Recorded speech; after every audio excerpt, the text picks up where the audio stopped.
ये कोई आम कीड़ा नहीं है, ये आपके घर में हो सकता है।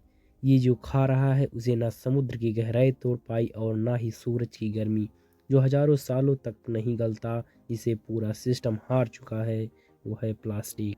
मगर इस उंगली जितने कीड़े ने सिर्फ 12 घंटे के अंदर ही पूरा प्लास्टिक बैग निगल लिया।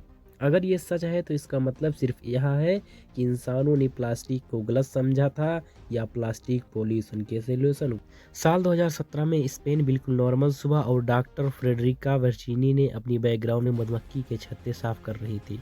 उन्हें कुछ कीड़े निकाले, प्लास्टिक के बैग में डाला और साइड में रख दिया।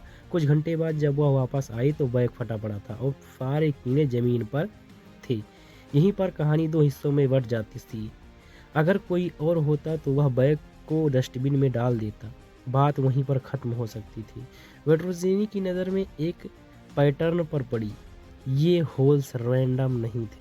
सच्चाई जानने के लिए उसने कीड़ों को लैब में लाया, फ्रेश पॉलीथीन में डाला, कंट्रोल इन्वायरमेंट टाइमर स्टार्ट। बस 40 मिनट ही गुजरे और होल्स फिर से आ गए। 12 घंटे के अंदर पूरा बैग गायब। इंफ्रा रेडियो स्कोप के कन्फर्म किया कि कीड़े के सलाइवा में ऐसे एंजाइम थे जो प्लास्टिक के केमिकल बॉन्ड को तोड़ रहे थे। दुनिया में एक्साइटमेंट हेडलाइन लिखे गए, प्रकृति ने ही हमें प्लास्टिक का सॉल्यूशन दे दिया। लैब आर्टिकल की भरमार हो गई, क्योंकि प्लास्टिक पॉल्यूशन केवल एक प्रॉब्लम नहीं था बल्कि एक पॉइंट ऑफ नो रिटर्न बन चुका था। इस एरिया पर जा नज़र डालिए, इसका साइज 2 पाकिस्तान जितना विशाल है और ये कोई ज़मीन नहीं बल्कि कचरे का एक ढेर है। 3 राजस्थान जितना विशाल कचरे का ढेर प्लास्टिक ओशियन के बीचों बीच। ये तो केवल प्रॉब्लम ढेर है, जहाँ पर कचरा पानी पर तैरता रहता है तथा कुछ तो ठोस अवस्था में जमे जाते हैं।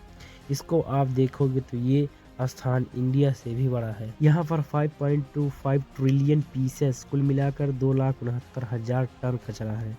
हर साल इसकी वजह से 1 मिलियन सी बर्ड्स, 1 लाख सी मेमल्स मरते, कुछ प्लास्टिक खाकर या प्लास्टिक के ढेर में फंसकर या नॉयलान में। दुनिया में ऐसे 5 बड़ी के ढेर हैं।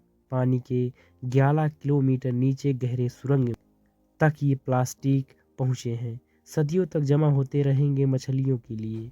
2040 तक समुद्र में मछलियों से ज़्यादा प्लास्टिक पाया जाएगा। हमने सिर्फ अपनी सुविधा के लिए इस दुनिया को प्लास्टिक युक्त कर दिया है। हर मिनट ट्रक भर के प्लास्टिक समुद्र में जाता है। 1 ग्राम से भी कम वजन के ये कीड़े ह्यूमैनिटी की अंतिम आशा बन गए हैं।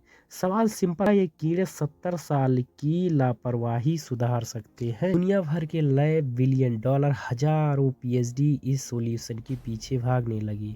क्या ऐसे कीड़े और भी हो सकते हैं जो प्लास्टिक चबा जाएं? हर कोई इसका सॉल्यूशन ढूंढ रहा था। फिर कहानी में आता है एक और मोड़, परंतु मेन सॉल्यूशन तो ये है कि प्लास्टिक प्रोडक्शन रुकने का नाम ही कहाँ ले रहा है। हर साल डबल हो रहा है, 2040 तक ट्रिपल हो जाएगा।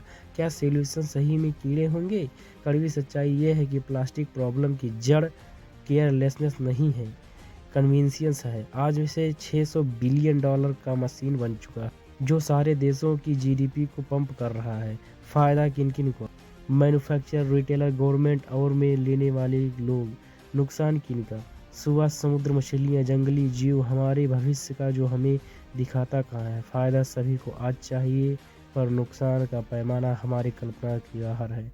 और जब हम लीडर 5 साल की रिसाइकिल पर जीते हैं तो 50 से 100 साल के आगे के प्रॉब्लम सॉल्व करने का इंसेंटिव देता ही कहाँ है, उल्टा पनिश करता है। तरक्की के उड़ते तीर को हाथ में रोकने ही लेना चाहेंगे और यहीं पर हम एक बड़े भ्रम। सिर्फ यही कहानी नहीं है, ये ह्यूमैनिटी की पैटर्न है। विकास के लिए हमने जंगल काटे, अपने ही लंग्स जला दिए, बिजली के लिए डैम बनाए लेकिन जंगली इकोसिस्टम बिगाड़ दिया। इंटरनेट बनाया ताकि इंसान जुड़ सके, नतीजा कंफर्ट, धीरे धीरे इंसान इसका आदी बन गया। इसी को आज हम डेवलपमेंट कहते हैं। मगर तरक्की किस चीज़ की? इंसान की यह सहूलियत। In this saliva, we found 2 enzymes that can reproduce the effect of the saliva, meaning oxidizing polyethylene. The worm itself, when it eats the plastic and starts breaking it down, its guts react almost as if it was eating normal food.